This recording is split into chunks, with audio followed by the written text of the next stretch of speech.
मित्र संवाद में आप सभी दर्शकों का स्वागत। इस शो के जरिए हम समाज से जुड़े कुछ ऐसे विभिन्न विषयों पर चर्चा करते हैं हमारे कुछ ऐसे दोस्तों के साथ, शायद जिससे समाज में परिवर्तन की लहर आ सकती है। ऐसे एक गहन विषय पर हम आज चर्चा करेंगे। मेरे ऐसे एक मित्र डॉक्टर विनोद अनावरत जी, जो कि प्रधान वैज्ञानिक हैं नागपुर में। उसी तरह वो एबी और केबी इनको जोड़ने का काम करते हैं। अब जानते हैं ये भी क्या है, और आइए चर्चा शुरू करते हैं मित्रता संवाद में। सर, बहुत बहुत स्वागत आपका मित्रता संवाद में। थैंक यू सर, जिस प्रकार से आप एबी और केबी को जोड़ रहे हैं, तो मैं जानना चाहूँगा कि इस 31 जुलाई को भी आप नागपुर में आषाढ़ पूर्णिमा के दिन एक रैली का आयोजन कर रहे हैं, तो इसका उद्देश्य क्या है? हालांकि यदि कोई घटना हो या कोई विषय वस्तु उसके बारे में बात करनी है कुछ खास लोगों से या खास वर्ग से, तो हम वो प्रोग्राम अक्सर सभागार में लेते हैं। लेकिन यदि बात आषाढ़ पूर्णिमा की हो, जो कि धम्मचक्र प्रवर्तन का दिन कहा जाता है और यही बुद्धिज़्म का जन्मदिन भी है, तो यह बात तो कोई कुछ खास वर्ग के लिए सीमित नहीं है। ये सभी के काम की चीज़ है, सभी को जानने की आवश्यकता है और इसी मकसद से हम चाहते हैं कि सभी लोग इसको जानें। और जब रैली के माध्यम से यदि हम लोगों के समक्ष आते हैं तो इस बात को काफ़ी लोग समझ पाएंगे।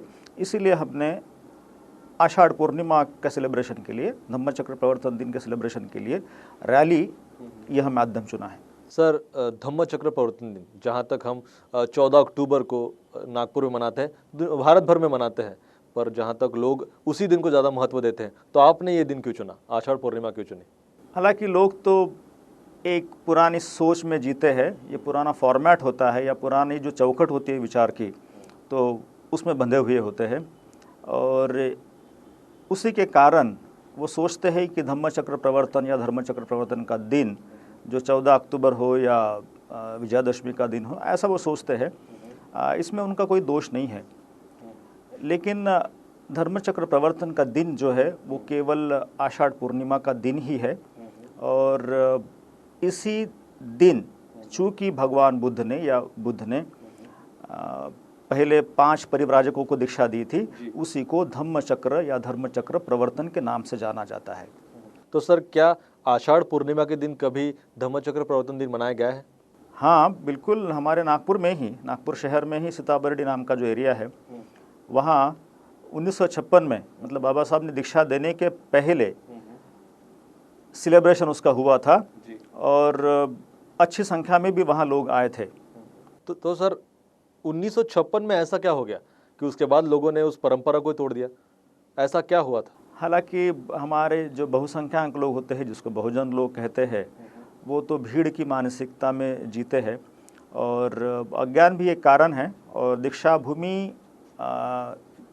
की जो सत्ता है या सत्ता सूत्र है, जिनके हाथ में आने थे, जो लोग चाहते थे कि उसके सत्ता सूत्र हमारे हाथ में आए, उन्होंने इस परंपरा को जारी रखने के बजाय बाबा साहब ने जिस दिन हमें दीक्षा दी थी उसी दिन को धम्मचक्र प्रवर्तन दिन कहने की परंपरा शुरू कर दी और उसी के कारण आज तक हमारे नागपुर की दीक्षा भूमि से धम्मचक्र प्रवर्तन इस नाम से जो लोग जानते हैं वो 14 अक्टूबर या दशहरा का दिन ही जानते हैं। हम जब बिहार में भी गए, बिहार में भी कुछ लोगों से बात की और सवाल पूछा, तो बस धम्मचक्र प्रवर्तन का दिन मतलब अक्टूबर के महीने का दिन, ऐसा वो समझते हैं। पर सर, क्या इससे कोई फर्क पड़ता है? क्योंकि जहाँ तक हम जानते हैं कि बाबा साहब ने भी जिस दिन धम्म दीक्षा दी उसे भी धम्मचक्र प्रवर्तन कहते हैं, लेकिन सर इससे क्या फर्क पड़ता है? बाबा साहब अम्बेडकर इन्होंने दिए हुए धम्मचक्र प्रवर्तन से भगवान बुद्ध इन्होंने दिए हुए धम्मचक्र प्रवर्तन दिन पर थोड़ी ही आँच आ सकती है। विप्लव जी, देखिए, बाबा साहब को यदि हम बुद्ध कहते हैं और बुद्ध को बाबा साहब कहते हो, तो ये बात आप मानोगे? क्योंकि दोनों में 2500 वर्षों का अंतर है और दो भिन्न व्यक्ति थे, इसीलिए हम उन्हें भिन्न व्यक्ति मानते हैं। उनका कार्यक्षेत्र भी अलग था, ठीक है ना, इसलिए हम दोनों को एक व्यक्ति नहीं मान सकते। और यही कारण है कि बुद्ध को भी हमें बुद्ध के परिप्रेक्ष्य में ही देखना पड़ेगा और बाबा साहब को भी उनके परिप्रेक्ष्य में देखना पड़ेगा। बाबा साहब ने जो दीक्षा दी थी वह धम्मचक्र का अनुवर्तन किया था, वह इसीलिए क्योंकि बाबा साहब कोई नए धर्म के संस्थापक तो थे नहीं। जो जिस धर्म की बात बुद्धा ने कही थी सारनाथ में, उसी धर्म को बाबा साहब ने 1956 के दिन हमें उसकी दीक्षा दी थी। तो इसीलिए बाबा साहब की दीक्षा और तथागत ने जो सारनाथ में 5 परिव्राजकों को दीक्षा दी थी, इनको आप एक मत समझिए। पर सर ये तो सभी मानते हैं, उसमें नई बात क्या है? देखिए, मानते तो सभी है, लेकिन बुद्ध कहते हैं कि भाई पहले जानो भी तो, जानने के पश्चात मानो तो बेहतर होता है। और हमारे लोग अक्सर सिर्फ मानने में विश्वास रखते हैं और जानने में कुछ ही लोग विश्वास रखते हैं, और इसी कारणवश हमने आषाढ़ पूर्णिमा के दिन उसको वर्षावास के प्रारंभ का दिन मान लिया और उसी की परंपरा जारी रखी। सर ये तो ठीक है, लेकिन जिस प्रकार से हम किसी को कई बार दीक्षा दे सकते हैं या फिर कई बार हम धम्म दीक्षा दे सकते हैं, वैसे धर्मचक्र या धम्मचक्र कई बार क्यों नहीं हो सकता? देखिए, इसके बारे में स्वयं बुद्धा ने ही एक बात कही है, बिकॉज इस प्रकार का सवाल शैल नामक ब्राह्मण ने भी पूछा था। तब वो कहते हैं कि मेरे द्वारा प्रवर्तित धर्मचक्र का अनुवर्तन सारिपुत्त करते हैं। मया पवत्तित धम्मचक्र अनुत्तर सारिपुत्त अनुवर्तति। उसी प्रकार बाबा साहब ने भी 1956 को बुद्ध द्वारा प्रारंभ किया हुआ धम्मचक्र उसी को अनुवर्तित किया था। मतलब आप मानते हैं कि 1956 में बाबा साहब ने जो दीक्षा ली थी वो धम्मचक्र प्रवर्तन नहीं है? वो बिल्कुल ही नहीं, बिकॉज धर्मचक्र या धम्मचक्र में 2 धर्म होते हैं। एक है भवचक्र या संसार धर्म और दूसरा है निर्वाण धर्म। पहली जो कड़ी है दुख चक्र की, उसमें अविज्ञा से शुरुआत होकर दुख में उसका अंत होता है। यह 12 कड़ियों की जो बात है उसको कहते हैं भवचक्र या संसार चक्र, और इस दुख से मुक्ति का मार्ग जो बुद्ध ने बताया उसको कहते हैं निर्वाण चक्र। उसकी भी शुरुआत दुख से होती है और उसका अंत निर्वाण में होता है। इसलिए 2 धर्मों का मेल उसमें बिठाया हुआ है 24 आरो में, और उसी को 24 आरो वाले चक्र को धर्म चक्र कहते हैं।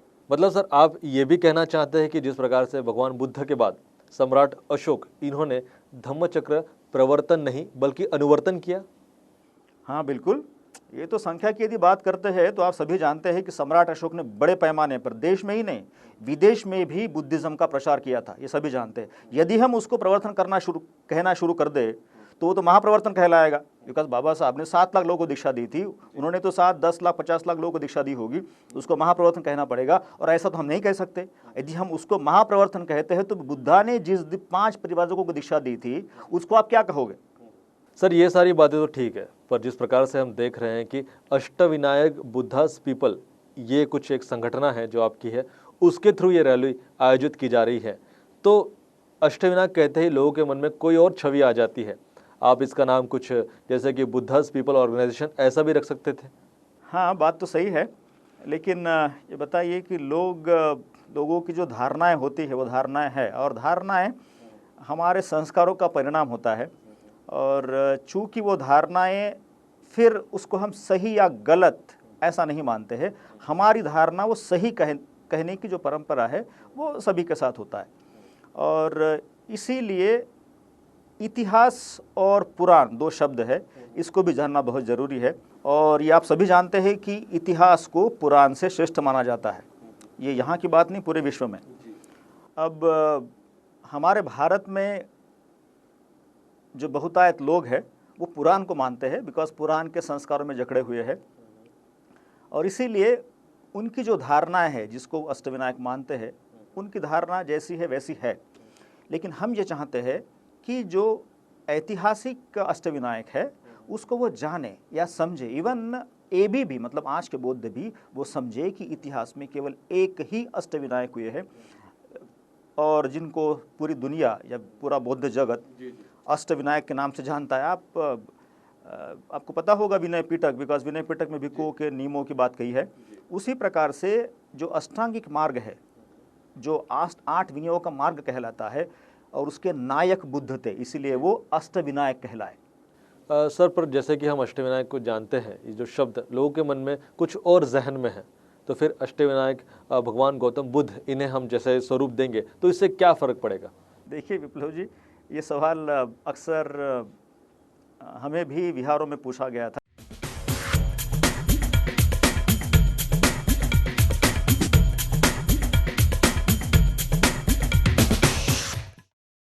सर, पर जैसे कि हम अष्टविनायक को जानते हैं, ये जो शब्द लोगों के मन में कुछ और जहन में है, तो फिर अष्टविनायक भगवान गौतम बुद्ध, इन्हें हम जैसे स्वरूप देंगे तो इससे क्या फ़र्क पड़ेगा?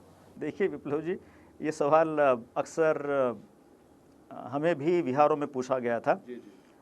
और लेकिन हम बता दें कि बाबा साहब ने एक बात इसके बारे में कही थी कि यदि आपको बुद्धिज़्म को जानना है, बुद्धिज़्म को समझना है, तो आपको प्राचीन भारत में जो क्रांति प्रतिक्रांति हुई है उस किताब को आपको पढ़ना पड़ेगा, जो बाबा साहब ने स्वयं लिखी है। और उसको पढ़े बगैर, उसको समझे बगैर कई सारे लोग बुद्धिज़्म की बात करते हैं। इसीलिए ऐसे सवाल हमारे मन में आते हैं, क्योंकि इसी कॉन्टेक्स्ट में यदि बाबा साहब को समझने का प्रयास करते हैं तो उन्होंने एक अर्थशास्त्र का सिद्धांत बताया था। उसी बात को मैं दोहराना चाहूँगा। वो कहते हैं कि यदि खोटा सिक्का चलन में आ जाए तो खरा सिक्का अपने आप चलन से बाहर हो जाता है। और इस सिचुएशन में क्या फिर आप ऐसे कहोगे कि भारत में अभी जाली नोट किसी ने चलन में ले आए तो उसको चलने देना चाहिए, और जो ओरिजिनल सिक्का है या ओरिजिनल चलन है या करेंसी है उसको नहीं लाना चाहिए? ऐसा तो आप नहीं कहोगे, क्योंकि यदि ऐसा कहते हो तो भारत सरकार फिर दंड संहिता के अंतर्गत फिर कुछ पनिशमेंट करेंगे। उसी प्रकार हम ये चाहते हैं कि हमारी जो अगली पीढ़ी है उनको हम अष्टविनायक, जो इतिहास के अष्टविनायक है, उनके बारे में तो नहीं बताते हैं तो वो भी हमें दोषी मानेंगे, और वो कहेंगे कि ये जानते हुए भी इन्होंने इसके बारे में कुछ जिक्र नहीं किया है। इसीलिए हम अष्टविनायक बुद्धाज पीपल, हम स्वयं चाहते हैं कि हम अष्टविनायक बुद्धा के लोग हैं, और अष्टविनायक बुद्धा के लोग इस रैली को निकाल रहे हैं बिकॉज यहाँ बुद्धिज़्म का जन्मदिन है। मतलब ऐसा कह सकते हैं कि ये अष्टविनायक, ये जो शब्द है, ये बौद्ध संस्कृति से ही आए हैं? ये बिल्कुल। और ऐसे कई ऐसे प्रचलित शब्द हो सकते हैं जो बौद्ध संस्कृति से, बौद्ध इतिहास से ही आए हैं भारत में? बिल्कुल आए हैं। चलिए, तो सर जिस प्रकार से आपने ये सारी बातें कही, पर ये जो संदेश रैली जो आपकी है, ये आप कितने सालों से आप इसको जहाँ तक कि ऑर्गेनाइज कर रहे हैं, नागपुर या फिर नागपुर के बाहर भी ये करने का सोच रहे हैं, और इससे क्या परिवर्तन की लहर आ रही है? लोगों के रिस्पॉन्स क्या है? देखिए, पिछले साल तो हमने जब रैली निकाली थी तो शुरुआत में हमें इन्हीं सवालों को फेस करना पड़ा कि धर्मचक्र प्रवर्तन तो हम जानते हैं 14 अक्टूबर का दिन या विजयादशमी का दिन, लेकिन जब हमने उनको समझाया कि धर्मचक्र प्रवर्तन या धम्मचक्र प्रवर्तन का दिन एक ही होता है, और जिसका जिक्र स्वयं तथागत ने किया है, वो कहते हैं कि चक्रवर्ती सूत्र है एक अंगुत्तर निकाय में, उसके अनुसार वो कहते हैं कि भिक्खु सम्यक संबुद्ध तथागत धर्मराजा धर्माधिपति पहरेदारी की व्यवस्था कर धर्म से ही अनुत्तर यानी श्रेष्ठ धर्मचक्र का प्रवर्तन करता है, और इस धर्मचक्र को संसार में न कोई श्रमण, न ब्राह्मण, न ब्रह्मा, न मार और न कोई प्रवर्तित कर सकता है। इसका मतलब यही है कि धर्मचक्र प्रवर्तन केवल एक ही बार होता है। जब हमने इस बात को लोगों को बताया तो लोगों ने बात मान ली, और इसीलिए पिछले साल काफ़ी मात्रा में, काफ़ी अधिक संख्या में लोग हमारे रैली में आए थे। चलिए सर, बुरा न माने, ये मेरा शायद व्यक्तिगत सवाल हो सकता है कि क्या ये शब्दों को ही अगर आप बदल रहे हैं, पर क्या शब्दों को आप जैसे बदल रहे हैं, धम्मचक्र कर रहे हैं, धम्म अनुवर्तन कर रहे हैं, प्रवर्तन कर रहे हैं, पर इससे क्या लोगों के जीवन मान में कुछ बदलाव आने वाला है? क्योंकि बौद्ध धर्म जहाँ तक आचरण का धर्म है, तो क्या शब्दों को बदलने से इसमें परिवर्तन आ सकता है समाज में? ऐसा लगता है आपको? क्या समाज सच में अभी उस लेवल पर आ चुका है कि वो आचरण में तो है, बस ये शब्द बदलने से समाज में सब कुछ ठीक हो जाएगा? आप क्या कहना चाहेंगे इस पर? कुछ फंडामेंटल बातें हैं रिलीजन के बारे में या धम्मा के बारे में, कुछ फंडामेंटल बातें हैं। और जैसे मैंने पहले भी कहा था कि बुद्ध और बाबा साहब दो भिन्न व्यक्ति है, उसी प्रकार से जैसे आप बाबा साहब को बुद्ध नहीं कह सकते, उसी प्रकार से यदि आप ये कहना शुरू कर दे कि प्रवर्तन यानी प्रवर्तन जो चलते आ रहा है उसको चलने दीजिए, तो बुद्धा के प्रवर्तन को कोई मीनिंग नहीं रहेगा, उस पे धूल जम जाएगी और उसको स्पष्टता के साथ लोग समझ नहीं पाएंगे, वो क्लैरिटी नहीं आएगी। और यही कारण है कि यदि आप जाते हो नागपुर शहर में, हमारे नागपुर शहर की यदि बात करते हैं, बिहारों में धम्मचक्र प्रवर्तन बोलने के बाद हमारे मुंह की तरफ देखते रहते हैं वो कि धम्मचक्र प्रवर्तन इस महीने में कहां से आ गया। ये नई बात कहां से आ गई, या गर्मियों में बारिश कहां से आ गई, जुलाई के महीने में कैसे? एक वकील, जब मैं लश्करी बाग में गया था तो ये वकील ने जब हमने बात की तो उसने तो बस बोलना ही बंद कर दिया। उसने कहा कि नहीं नहीं, धम्मचक्र प्रवर्तन जुलाई के महीने में कैसे हो सकता है, इसलिए मैं बात नहीं करना चाहूँगा। तो इस प्रकार से लोगों की धारणा है। और धारणा बुद्धिज्म के कॉन्टेक्स्ट में बुद्धा की बात मानना या और किसी की बात मानना, ये बहुत इंपॉर्टेंट बात होती है।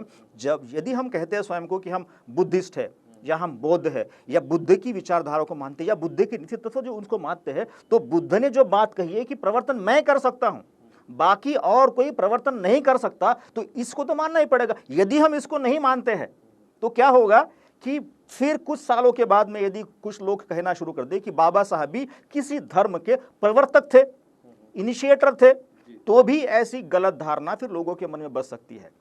तो इसीलिए हमें थोड़ा सावधान रहना पड़ेगा और इसीलिए जो जिसका है उसके नाम पे ही मार्केटिंग करे तो अच्छा होगा। धम्मचक्र प्रवर्तन ये बुद्धा की बात है और उसी तरह से इसका मार्केटिंग होना चाहिए। चलिए सर, आपकी मार्केटिंग सक्सेसफुल रही। कल जाकर भारत में हम कह सकते हैं कि धम्मचक्र प्रवर्तन सब ने ये अनुवर्तन करके मनाना शुरू कर दिया, जैसा सेलिब्रेट करते हैं। तो उसकी मंशा कैसे होनी चाहिए, उसका डिटेल कैसा, मतलब वो कैसा मनाया जाएगा, आप क्या सोचते हैं? उसको बड़े ही सादगी के साथ मनाना चाहिए, क्योंकि ये जैसे हम 14 अप्रैल के दिन हंगामा करते हैं, उस प्रकार का हंगामा धम्मचक्र प्रवर्तन का दिन जो होता है आषाढ़ पूर्णिमा का, उस दिन हम नहीं कर सकते।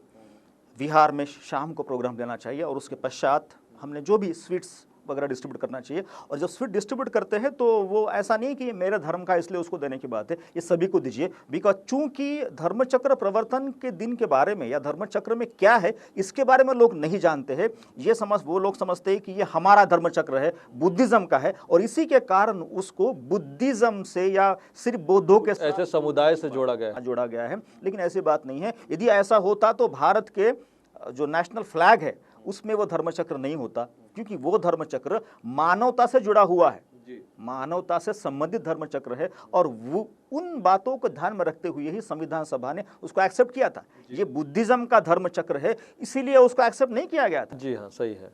बौद्ध धर्म जहाँ तक मानवता के लिए है, और वो एक धम्म नहीं है, वो विचार है, वो किसी समुदाय के नहीं है, वो शायद दुनिया भर के लिए, ऐसा ही आप मानते हैं? बिल्कुल। चलिए सर, सर जिस प्रकार से कई देशों में ये जो आषाढ़ पूर्णिमा आप कह रहे हैं, धम्मचक्र प्रवर्तन दिन कह रहे हैं, ये अलग अलग तरह से मनाया जाता है, तो क्या आपको लगता है कि कुछ ऐसे देश है जो आम जिस प्रकार से कह रहे हैं वैसे फॉलो करते हैं? जैसे श्रीलंका है, म्यांमार है, थाईलैंड है, जापान है, इंग्लैंड में कई जगह होता है, तो आपको क्या लगता है उन देशों में भी कैसे कह सकते हैं, कैसे फॉलो होना चाहिए? उनके लिए कोई नया विषय नहीं है। क्या भारत के बाहर ये सही तरह से मनाया जाता है? बिल्कुल मनाया जाता है, सही तरह से मनाया जाता है। श्रीलंका हो, इवन इंडोनेशिया में भी धम्मचक्र प्रवर्तन का दिन आषाढ़ पूर्णिमा के दिन मनाया जाता है। और कुछ श्रीलंका के लोग लास्ट ईयर यहाँ आए थे और हमने बात की थी, और कुछ लोगों ने उनको पूछा भी था।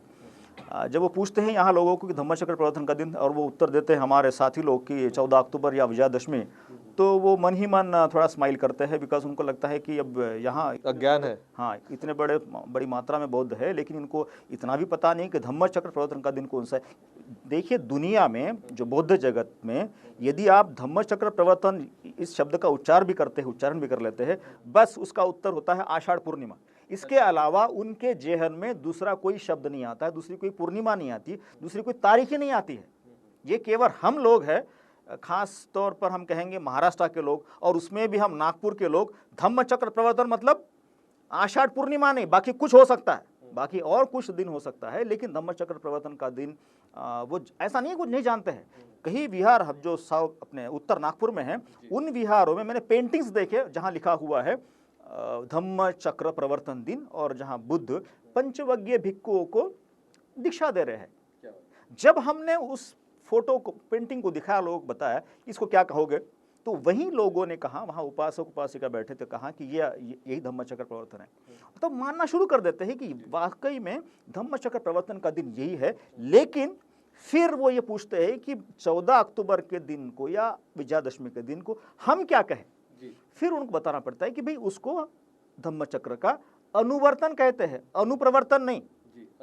ये अनुवर्तन है। कुछ लोग फिर अज्ञानवश उसको अनुप्रवर्तन कहना शुरू कर दिया है। चंद्रपुर के लोग हैं, नागपुर के भी लोग हैं, वो गलत है। वो गलत इसीलिए है क्योंकि जब सारीपुत्र के बारे में स्वयं बुद्ध कहते हैं अनुवर्तति, धम्मचक्र अनुवर्तति, धम्मचक्र का अनुवर्तन करते हैं।